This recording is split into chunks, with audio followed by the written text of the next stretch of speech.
Bonjour à tous et bienvenue dans cette nouvelle vidéo en mode studio. Aujourd'hui, on va faire un peu de mécanique. Pour ça, j'ai pris quelques outils et surtout mes fameuses pédales avec le capteur de puissance intégré, les Assioma de chez Favero Electronics.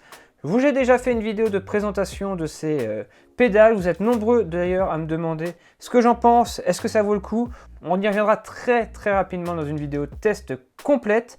Mais ici, on va parler mécanique. Si jusqu'à maintenant je n'ai pas encore réalisé la vidéo test, c'est parce que j'ai un petit problème avec ma pédale droite. Ça fait suite à la chute que j'ai réalisée il y a maintenant plus de 2 ans à la Viking 76, rappelez-vous.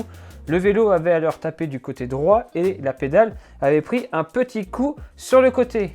À partir de ce jour-là, la pédale s'est mise un peu à déconner et ça a fini finalement par ne plus marcher du tout. Mais attention, Favero, ils ont un système de SAV et de garantie qui nous permet alors de remplacer les parties endommagées de votre pédale. Si sur la plupart des pédales du marché ou même des capteurs de puissance du marché, lorsqu'il est endommagé, il faut le remplacer complètement. Chez Favero, ce qui est bien, c'est que chaque partie est indépendante et chaque partie peut être remplacée individuellement et ça, c'est vraiment top. On a alors accès à leur plateforme de SAV, il suffit juste de faire une procédure de demande de SAV. Le SAV nous répond très rapidement. On doit alors procéder à une série de tests qui va nous permettre de tester ce qui va marcher ou ce qui va ne pas marcher. Donc il vous demande de plus ou moins charger votre pédale, d'essayer de le connecter à votre portable. En plus, ils ont accès à la connexion de vos pédales avec votre portable à distance. Donc ils peuvent voir si oui ou non la connexion se fait, si ça vient de là ou pas. Bref, le SAV est vraiment très performant. Et le SAV, il permet tout simplement de nous offrir la possibilité de réceptionner une nouvelle pièce qui va venir réparer complètement notre pédale.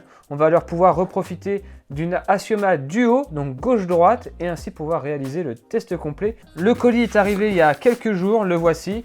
Et à l'intérieur, quand on l'ouvre, on a la pièce de remplacement toute neuve, prête à être montée sur la pédale.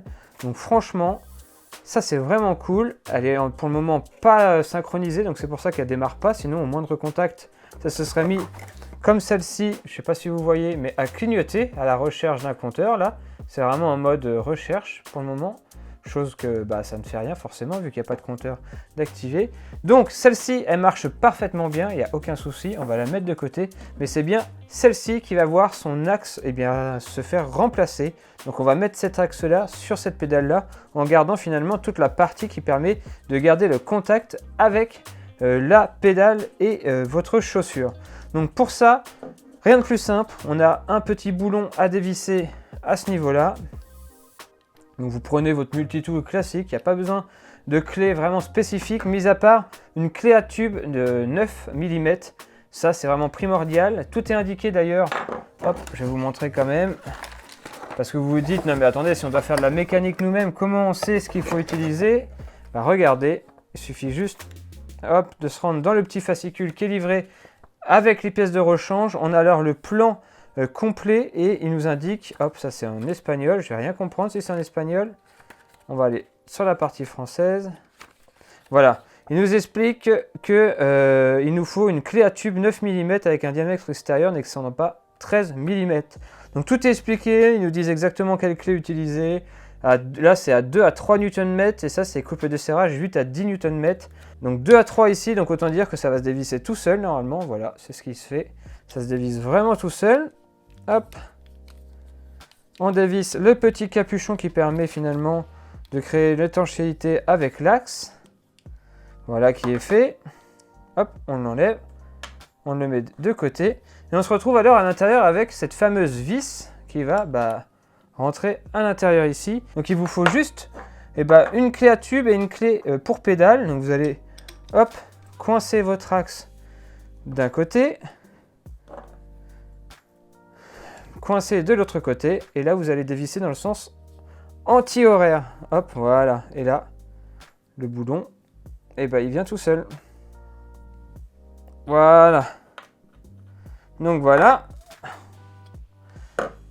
Il ne nous reste plus qu'à séparer les deux éléments, ce qui est fait ici.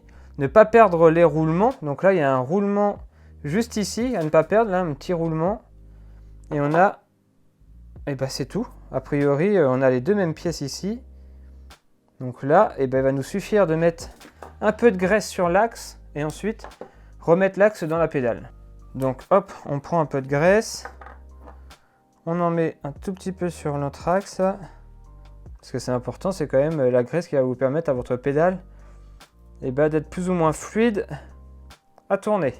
Il ne reste plus maintenant qu'à remettre eh ben, finalement la pédale. Donc on ne se trompe pas de sens, c'est bien dans celui-ci. On fait attention de bien mettre. Hop. Là, il y a un joint qui ne veut pas passer. Voilà, c'est chose faite.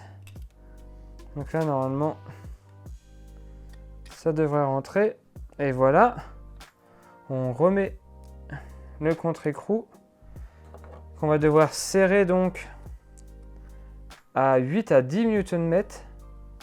Donc déjà, on commence à le presserrer, voilà.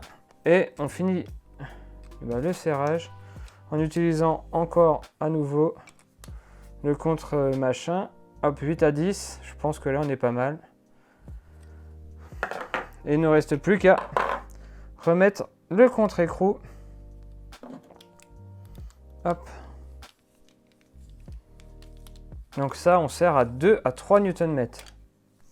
Dernière action à faire maintenant pour réveiller la pédale, parce que là elle est en mode veille, donc en mode hibernation, et bien c'est de prendre le chargeur qui est livré avec les pédales d'origine et de venir les clipser tout simplement sur la pédale, et ça y est, ça clignote, vous voyez, on a réparé notre pédale. Donc les deux pédales, hop, clignotent bien, voilà, chose qui est faite. Il ne nous reste plus que maintenant à les appareiller à notre portable sur l'application Favero pour les rendre à nouveau opérationnels. Vous voyez que le gros plus finalement de ces pédales Assioma, c'est leur simplicité d'utilisation mais aussi de réparation. C'est chose faite, l'atelier mécanique est terminé, il ne me reste plus qu'à les remonter sur le vélo Adris et on va être parti pour réaliser le test du Adris et de pouvoir terminer le test de ces pédales Assioma Favero. Franchement, je ne peux que vous conseiller cette société Favero qui réalise des produits vraiment plug and play et très faciles d'utilisation. Allez, on se dit à très vite pour une prochaine vidéo sur ces pédales ou sur un vélo. Et nous, on va les laisser se recharger et on va aller se préparer à les rouler. D'ici là, comme toujours, eh bien, portez-vous bien. Ciao tout le monde.